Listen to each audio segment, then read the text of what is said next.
Amanda Lenhart, I'm going to come to you next because you do study this all the time, the use of technology. What would you add to the picture of this generation, how it uses technology? And if you want to, what we heard earlier is that I think from Neil Howe, is that they are taking technology and shaping it the way they want it to work for them. It's not just that they're being used by technology. They are using it to be what they want it to be. So expand on that. Sure. I think that's a great question, and certainly I think what we've heard today really suggests that teens and millennials, and again my focus is generally on teens, but millennials as well.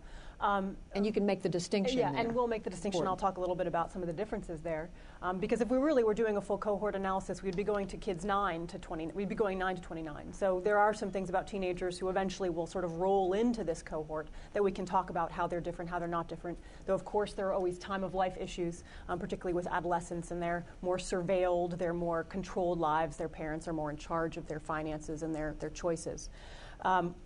But getting back to your question about the technology and how the technology is acting upon young people, I think actually I'd like to step back from that idea and look more at a kind of a holistic feedback loop. That it's not just that we're acting on the technology, because we are, and certainly users and teens and young adults use the technology in the ways that they want, which is often the ways that the designers themselves didn't anticipate. But you're still using the technology as it's presented in front of you. You're still using, you can only really do what the technology allows you to do. So there's a certain element of the fact of how people are designing the technology. And let's remember, it's also Gen Xers and boomers who are designing this technology as well as millennials. So it's all of us coming together using this technology.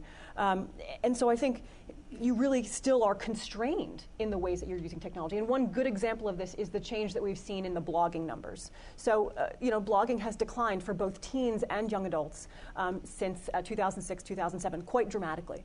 And one of the things we think is a cause of this is the changes in the use of social networks. So back in 2006, MySpace was really ascendant. And on MySpace, blogging was front and center. It was at the top of your profile. It was very easy to do, and you saw other people's blogs. They were updated frequently. It was a big part of the MySpace culture.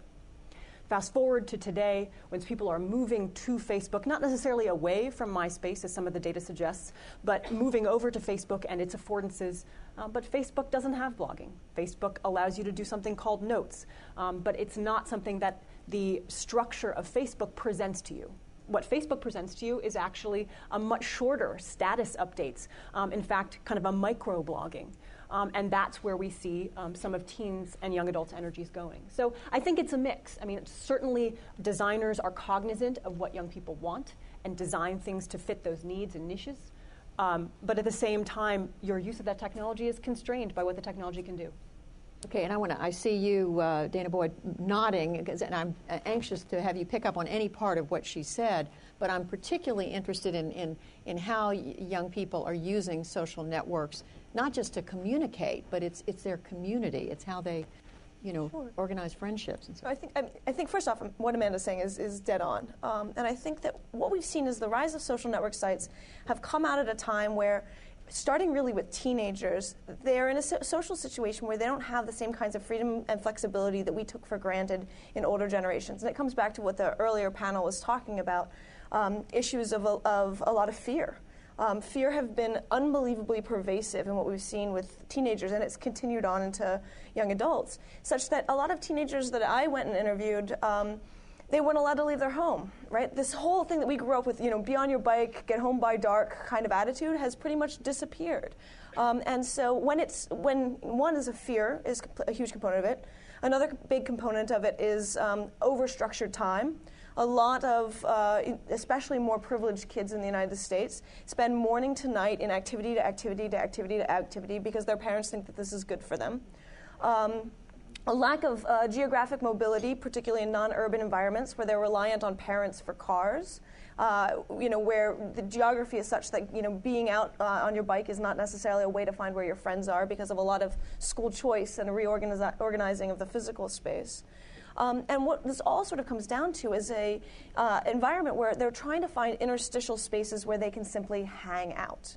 And so social media came in at a time where young people were looking for places to hang out, and voila, here it is. Here's a place that becomes an online hangout space. And so a lot of the behaviors that you saw, especially with teenagers, but and it continued on, I'll talk about young adults in a second, teenagers looked like what the teenagers were doing whenever we were hanging out before. Conversations boiled down to, joking around, gossiping, flirting, sort of sharing information about what was going on around you. And we look at this, especially as adults, and we're like, this is terrible. How could these people spend so much time doing this completely useless task? And yet at the same time, this is one of the most important learning skills we need out there, which is learning how to actually move around the social world. And so the fact that we've actually taken away in sort of more structured environments and that young people are really sort of pushing to have it is really interesting in that landscape. And they're learning how to make sense of hierarchies and social status. They're learning how to say information and to have it misinterpreted and have to backtrack and figure out how to say it again. And they're working all of that they're doing all that social work, which becomes really powerful.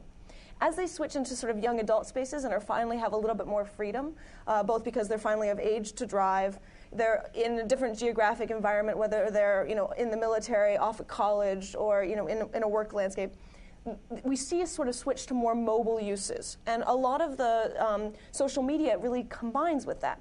So the technology gets used as a way to say, hey, let's meet up, right? Let's gather in these places. The key thing to understand with the social network sites is that they're first and foremost about connecting with people that you already know. And I think there's always this misunderstanding that they're about networking and meeting strangers, which was what, when I was a teenager, that's what I was doing online. But that's no longer the case for most teenagers and most young adults. They're there connecting with the people that they already know, or the people they desperately wish to know, i.e. celebrities. And what's really interesting in all of this is that when adults adults have spent all this time now for the past 5 years telling young people, this is a dangerous, dangerous place, don't talk to strangers, don't talk to strangers. But now I love that all of these organizations out there are now trying to go and reach young people through this social media. You're a stranger too, right? Like, you're just as scary. We've done a really good job of convincing them that all strangers are scary. So we have this sort of interesting inflection in all of the social space. So they're thinking about their different ways of becoming part of public, but it's not public to all people across all space and all time. It's public across their peer groups. I want to, and I do want to move on, but I have to ask you, because it's been raised to me by a number of people, because so much of their learning about social interaction is in front of a laptop computer rather than face-to-face, what are we learning about how they are dealing with people when they have to deal with human beings? Let's be clear. Teenagers spend, a huge chunk of their day sitting and staring at someone lecturing at them, right? So first off, we've got a structured environment where they're still trying to pass notes and gossip and joke around interstitial spaces that are in person. Once we get out into the young adults, they're definitely interacting with people. And what you hear over and over again from teenagers is, when I ask them, why do you spend all this time online? They're like, because I can't get together in person. Which would you prefer? Definitely getting together in person. But at the same time, so they're doing all of this online, but it's not because they want to be online. It's by and large they want to be in person. They're just having to deal with social sort of situations with which that's not possible. Now that said, in terms of what they are learning, many of you have your BlackBerries in your pocket. I'm guessing that you've had some really interesting moments with colleagues where you've said something that didn't get interpreted the way you intended and had to deal with the ramifications of it. You had to learn, most likely at an older age, how to navigate textual conversations. So the fact that they're engaging in this means that they're actually engaging in a whole multimodal ways of interacting socially that allow them to interact socially in ways that we expect in the professional world. We don't expect a professional world that is purely face-to-face. We have to deal with the phone. We have to deal with text. Now, they do have some variations about what they think is rude, and I actually think this is a delightful generational difference. For some reason, I talk to older workers in white-collar environments, and they'll talk about, it's so interruptive, it's so rude in the workforce. But somehow getting a phone call isn't, right? It's okay to ring up anybody. And what's amazing is you'll see a lot of teenagers who will text one another and be like, can I call you? It's not saying that texting is always preferred, but there becomes an inverted social norm, which is that this is a lighter touch way of checking in before I've actually vocally interrupted you. So I think we've also got these different expectations based on what we assume are standards, but we're seeing other ways, trying to think out the same set of logic about what is appropriate, what is a way of navigating these sort of social and professional spaces. And just to support Danah's point, we have some data that suggests when given a choice of how to communicate, teens will actually, as she said, will pick the face-to-face. That's the default. That's what they want, and they're still communicating face-to-face even outside of the school environment on a daily basis. But because of various locational and sort of geographic constraints, they go to the cell phone, they go to text messaging and social networks as a default, as a way to expand upon that. So yeah, the numbers basically support Danah's point as well. Dylan Casey, what would you add to all this, and then bring us gently into your world, your focus at Google on search, and how that's characterizing this generation, how they use search. But you know, I want to make this transition, but I want to hang on to some of the points that we've been making as well. Yeah, sure. So in my professional life, we don't collect age-specific data about our users, but we do collect a significant amount of data around what people are doing, especially on Google products. And we anonymize it, but we look at it at the aggregate level to try to make some sort of inference on, how are our products being used, how are they performing, which ones are used more often, and how are they being used. And we use that from a perspective of trying to understand what we're doing well and what we're not doing well, or how we might change our strategy in terms of developing new products. But specifically in the search realm, for the longest time we looked at search trends as a way to make inferences about topicality or what was important, or trying to determine geographically based trends. And recently, with this kind of proliferation of what I refer to as a colloquial term, real-time search, is where trends are telling us what people are looking for, and kind of surfacing topics from a perspective or from a dynamic of, hey, I want to find out about this, or I'm interested in this, or this kind of looking for information dynamic. Real-time content, if you look at it at the aggregate level, also allows us to identify what are topics, what's being said on the internet right now. And so it's a slightly different dynamic.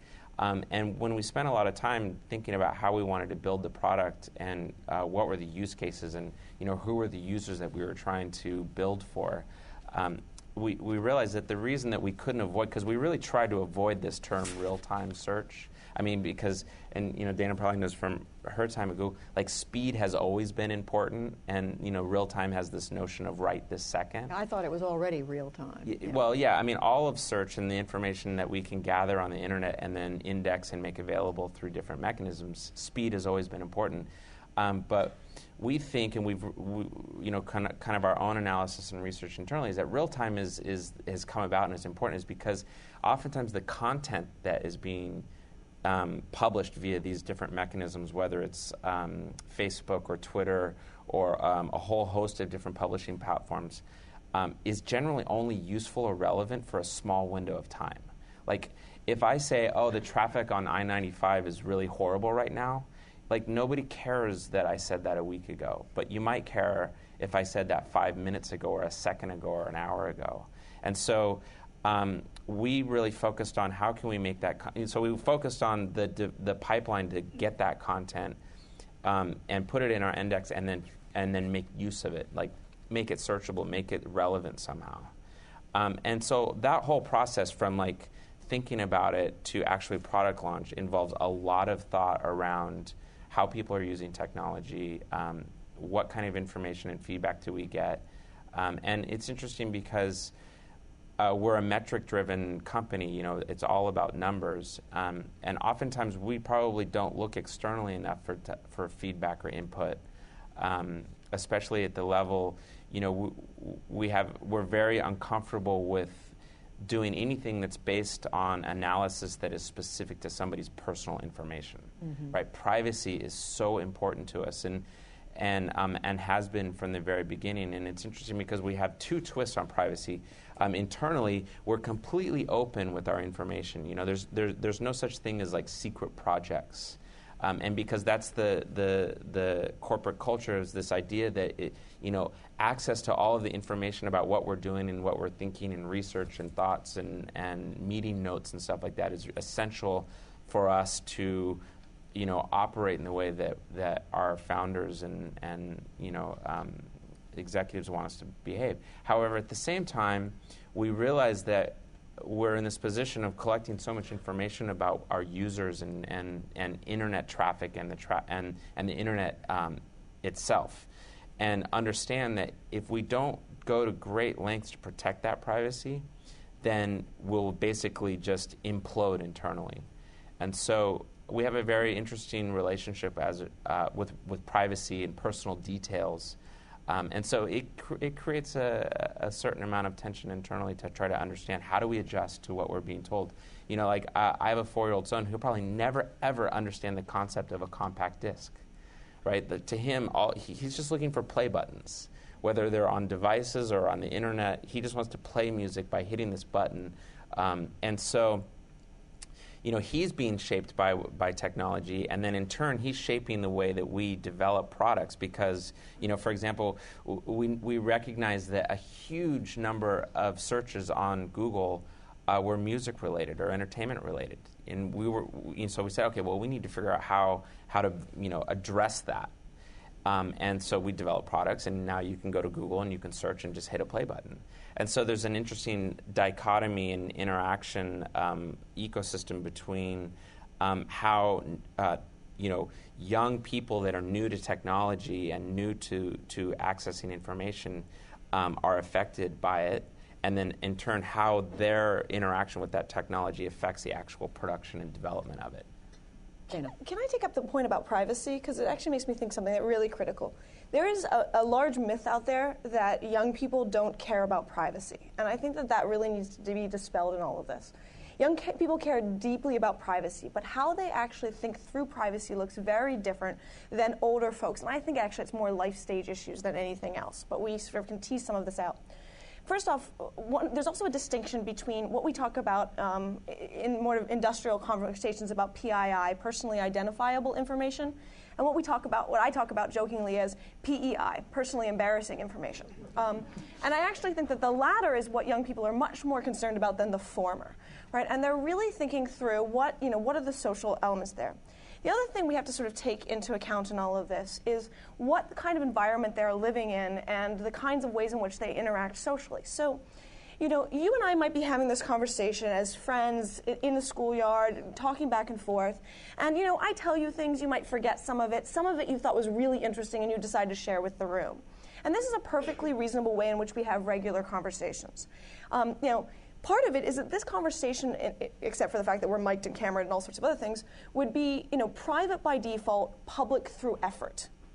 What happens in a social media landscape is an inversion of that. It becomes public by default, private through effort. And so you hear teenagers talk a lot about this and young adults talking about this of like, I write that I'm bored, but who's going to really pay attention unless they want to talk back to me? So I'll write that I'm bored publicly, not because I'm announcing it to all people across all space and all time, but because I would love to find somebody else who's bored amongst my friend group who wants to chat with me. But if I'm going to tell Amanda something that's going to really embarrass her, I'm going to take it to a private environment, and we'll really work through that. What this means is with technology, there's an expectation of trust about, just like there is with this conversation, if we had a private conversation and I told you not to tell anybody, and then you spread the entire room, I'd be really angry with you. And it's a violation of trust. It's not the fact that she couldn't do it, it's the fact that I expect her not to. The same thing ends up operating with technology, which is that once the young people have worked out what they think is the social norms of that particular space, when the technology changes the rules, young people get upset. It's not because things weren't public, but making things more public or changing the scale of publicity really does impact them because they're trying to navigate the space accordingly. The other sort of factor in all of this to really take into account is a calculation of what can be gained versus what can be lost. Young people, by and large, when we're taking generalizations, are calculating all of the things they might gain from being public. Being cool amongst their friends, that's a big gain, right? Like maybe getting the attention of, a celebrity, that's a big gain. The possibility of becoming a celebrity themselves, that's a big gain. Most of you in the room, especially those with a political bent, are always thinking about everything you have to lose, right? And that's the calculation you make with these spaces. What's really interesting is that this is inflected by socioeconomic positions more than anything else as we sort of see the transition. So young kids who are on the path to Harvard or Yale or want to be, or their parents have wanted them to be since they were 5, they're going to make these calculations about all that they could possibly lose much earlier than kids who are not really thinking about college, but are thinking about what it means to sort of get attention and get a job that was about publicity. So when we think about all of these issues around privacy, we can't just talk about personally identifiable information, because you know what? They're not making calculations about governments and corporations. They're making calculations about very much intimate and direct power over them: parents, teachers, college admissions officers, potential local bosses. And we have to sort of think about it in that space and why they have certain reactions. So when a technology changes the system, they get upset because of the change of norms. Okay, we've got a lot of nodding heads and anxious people. I want to let Tom say something, and then Amanda, and I've got a question. Well, I think one of the things that's important, if we want to bring this back to the question of what people are going to learn about public life and what we call the news. The old media platforms essentially was a form of force feeding. The news was bundled by editors or producers at a newscast or a newspaper or a radio station, and you had some limited choices if you were reading the newspaper, which sections you were going to look at and which stories you'd read. And in television, you had fewer. You had to kind of sit through the whole wheel. I could tune out, and the research shows that I would completely tune out and forget that story that you just did, and I'd remember the next one because it interested me. So what's going to happen now that the news, that we can't force feed in the media, and that the news has essentially been unbundled? I, as a consumer, can find the story I want, and the data suggests that that's what people are doing. They don't consume news all at once. They consume it serially through the day, and there are these spikes. When people hear something, they get interested and they go look for that story. So what is that going to mean about how society is going to fall apart now that I can't force feed you what I think is important to you? I think what we're seeing in the data suggests that when people decide that something is worth knowing about, they now have the power to go learn about it. The campaign is very revealing. People of many different ages, even much younger than millennials, became excited and became plugged in, became interested, used different channels of technology than had been used for politics before. So in much the same way that speakers or a questioner mentioned, I want to get a bus stop near my community college. That is, I think, how we might anticipate media consumption is going to happen in the future. When I have a problem that I want to learn about, I have the capacity to learn about it. And I have the tools. I know how to use this technology to learn about it. So one of the key things for those of us in the information business, I think, is going to be, how do we make stuff seem relevant? How do we make it clear that this is a bus stop for you? Do we just give up, though, on the idea that we who know the news business, know about journalism, should decide what's important? And no, and these guys probably have data on this too, but the data that I've seen suggests that people are still saying what's new. That's, I think, an almost human instinct. And there are phrases for this in different languages. My high school newspaper that I edited was called Habari Gani, which means what's happening in Swahili. And that's a term that that people have in almost every culture. There's some variant of that phrase. And the research suggests that people do go to top headlines. The research also suggests, interestingly, that and this is why there's a war coming with Google. The research also shows that just going to Google and reading the headline what the news source is, that's the New York Times or whatever, and the first sentence is for many people enough. That I can get a lot of news by just grazing across what you consider to be the appetizer, I consider to be the meal.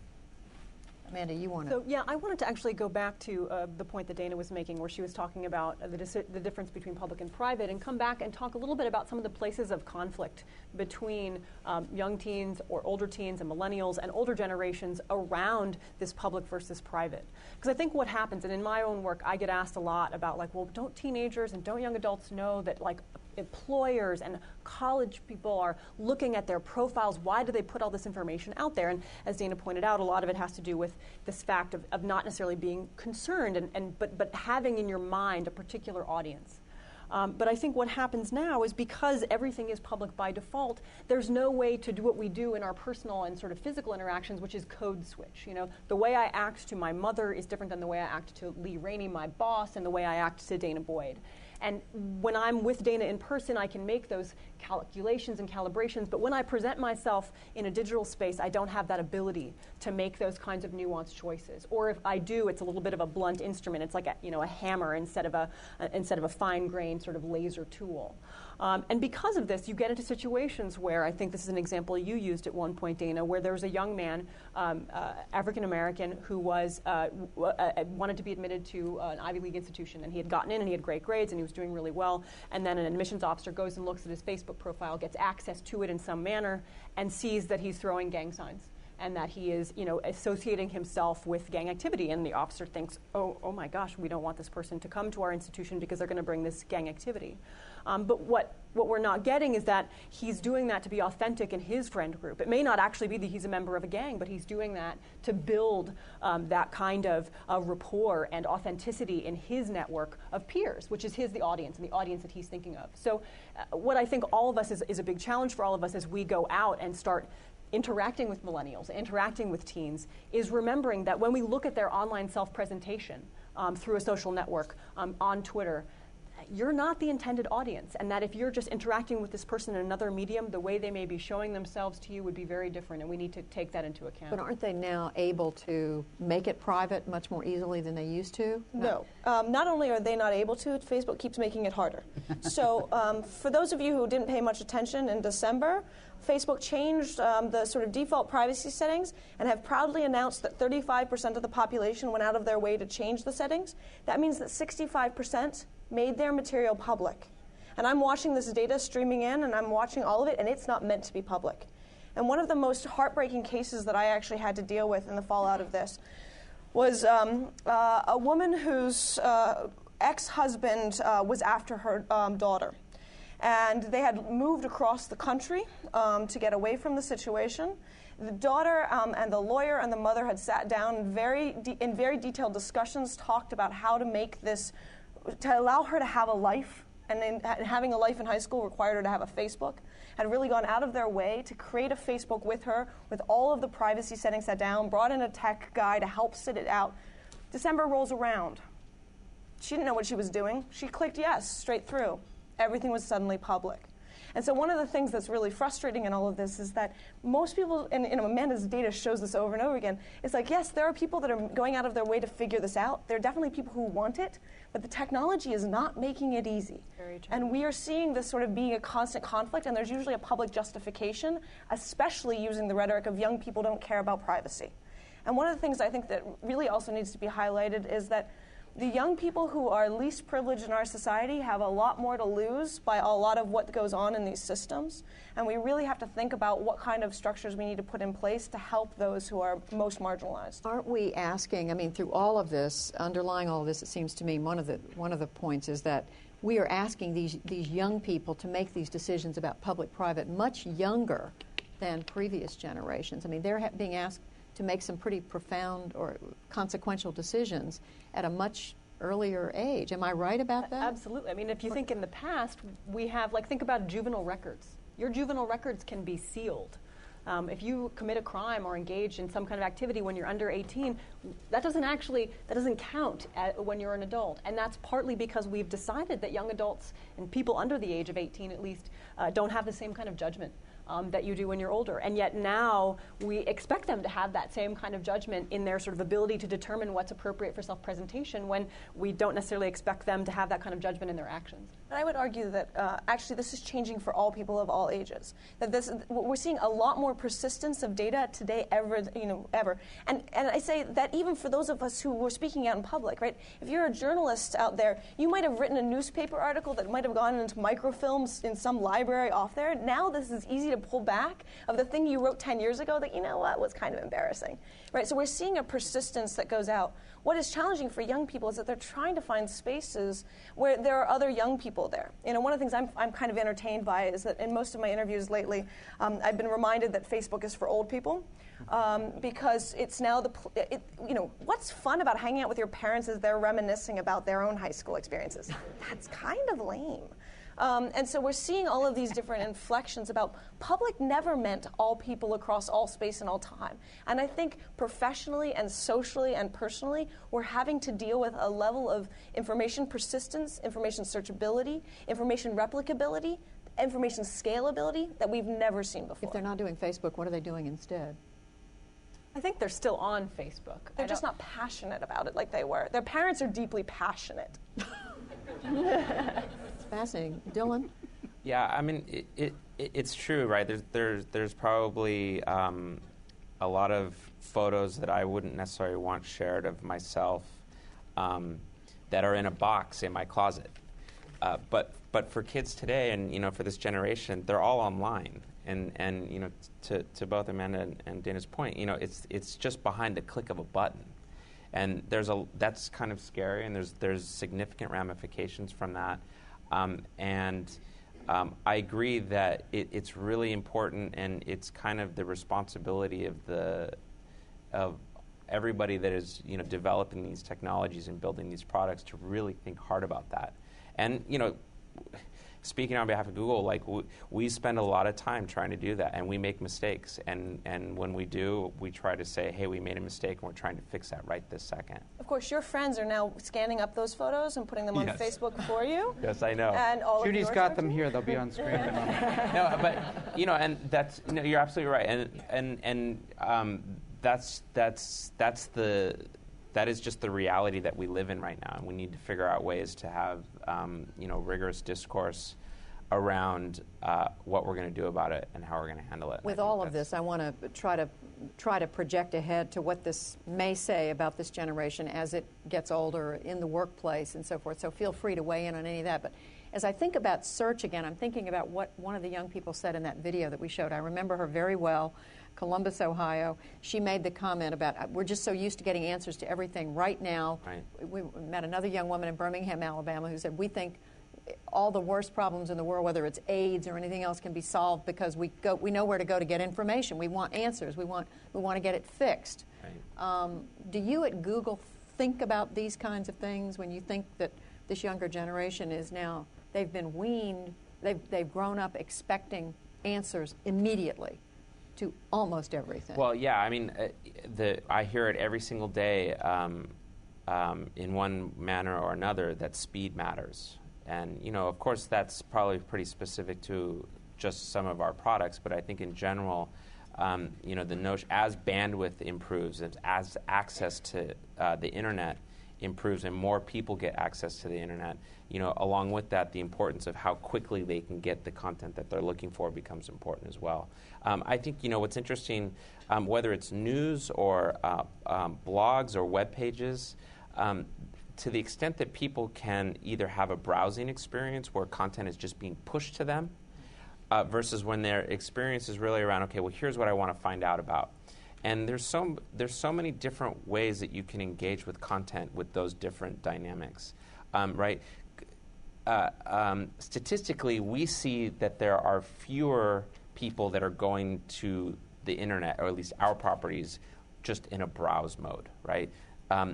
Our news homepage, for example, gets far less page views than an actual news results page. And the reason is because we serve news results pages when people are looking for a specific, or enter a query, and we think, oh, well, that's a significant news query. So they get that information interstitial in there. But we see less of that kind of browse. But let me just say a point. But what's interesting is that we also recognize that there is an appetite for just say, hey, just tell me what's happening right now, or tell me some information. And so the speed at which we can deliver that becomes even more important in that specific dynamic. Well, that previous point you made about, they come to the internet with an idea in mind of what they want to look for. Where do those ideas come from? Where do those... Oh, well, yeah, like I reference music a lot because it's something that we spend a lot of time thinking about. This notion of the top 40, right? Is it the top 40 because those are the 40 most listened to songs, or are those the 40 songs that the record labels want to promote the most? There's research that suggests that people like to listen to music that they've heard before. So that's why this whole feedback mechanism gets created. But then what happens when you start to say, well, here is music based on what people are looking for? And back to your point, to your question, well, how do they know to look for it? Well, the social networks come into play, right? Because it's like a friend of, originally it was, I made this mixtape for you, right? And this was music that somehow I had gathered up in various ways, and I've made a mixtape for you, and I'm giving it to you. Well, now that dynamic has completely changed in the way that people are creating playlists, and that gets stored in their online social profiling, and they choose to share that. Well, that has a completely different way of getting disseminated.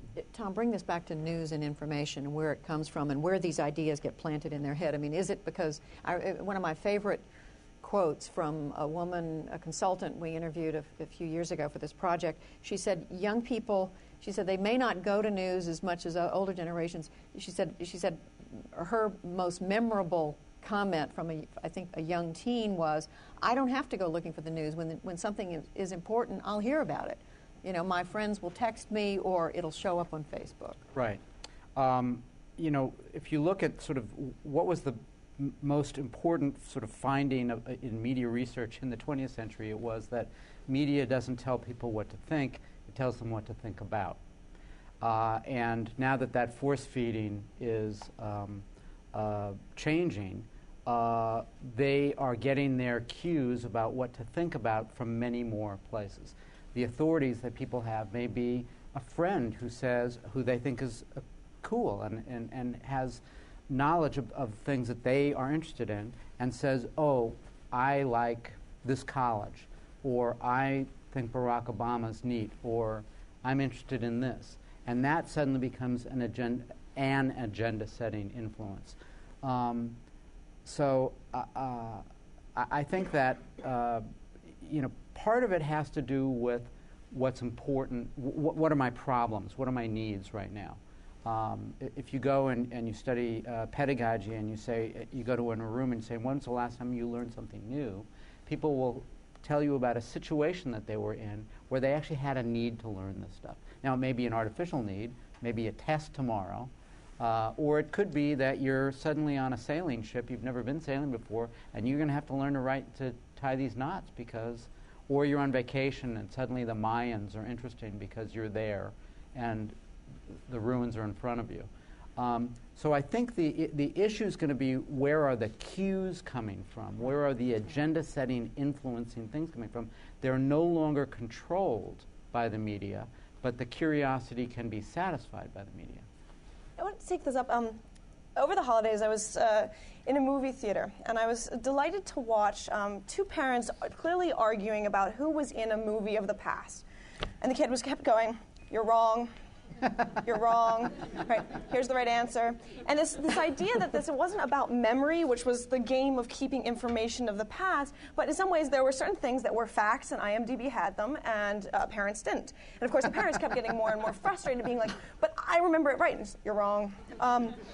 And so one of the things I think is really interesting is the degree to which young people assume certain things can be acquired and obtained through the digital media. And they don't expect that they have to memorize or remember certain things because it's there somewhere. And this presents us a whole set of new and interesting challenges. First off, anything that Google pumps up at the top is right, regardless of how it was produced or all of the implications of that. And this creates some interesting elements of it, especially as it relates to education. which is that over and over again I spend time in schools where teachers are like, anything in the New York Times is right, anything in Wikipedia is wrong. And I use New York Times for a reason, right?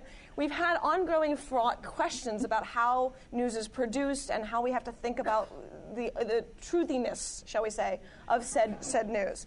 And I think it's really interesting that what we're also seeing is that at some level, young people, especially younger adults who've gone through college, get that there's something mostly right about Wikipedia, even when things are sort of wrong.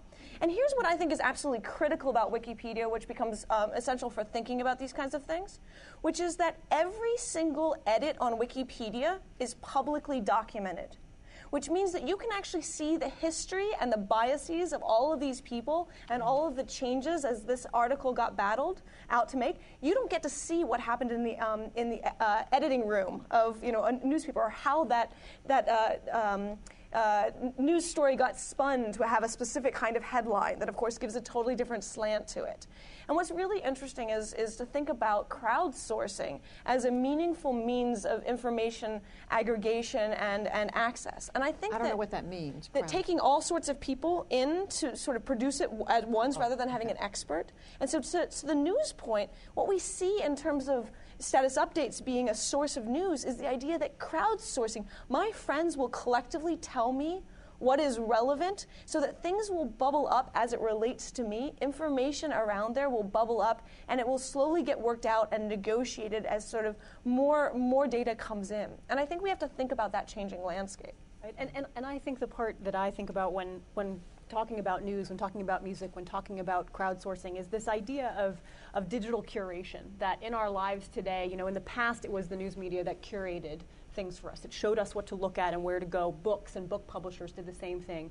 And now we have a whole bunch of different kinds of curators. We can get our curation from a blog, from that guy whose voice we really like, or from the people that we follow on Twitter, or from the people on our Facebook network, as well as from the mainstream and traditional media. And so I think what's really happening, whether it's crowdsourcing, whether it's Google, whether it's news, is that we're opening and broadening the opportunities for different curators to sort of show their slice of the universe, and you can now pick and choose what you want to hear and who you want to get your information from, and get it from a variety of curated sources. So we still want, I think, our material and our media to be curated. There's too much. The fire hose, Google offers up so much information. Others offer up so much information we can't possibly absorb it all. But having different curators, I think, allows us to get different windows and yet still the kind of customized information we're looking for. Tom, and then we're going to take questions from all of you, so start thinking about what you want to say or pose to our panel. I think the point that Amanda and Danah make points to another point about how the news business needs to change, which is that the news used to be basically shoveling information at people.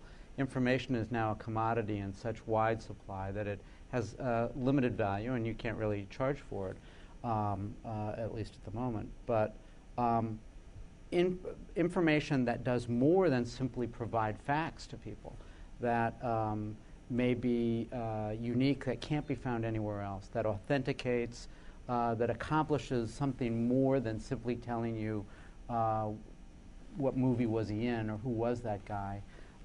That's where news organizations that aspire to sort of survive are going to have to go. They're going to have to produce things that I worked at the LA Times for a long, long time, and we had in the left-hand column on the front page, we had something that was called a non-dupe, and a lot of your prestige came from how many non-dupes you did. I'd been there about a year when I said, why is this thing called a non-dupe anyway? And they said, because it's considered a non-duplicated story, something that can be found nowhere else. And essentially, I think that's where the news business aspires to go, because you can't make a living providing information that people can find everywhere.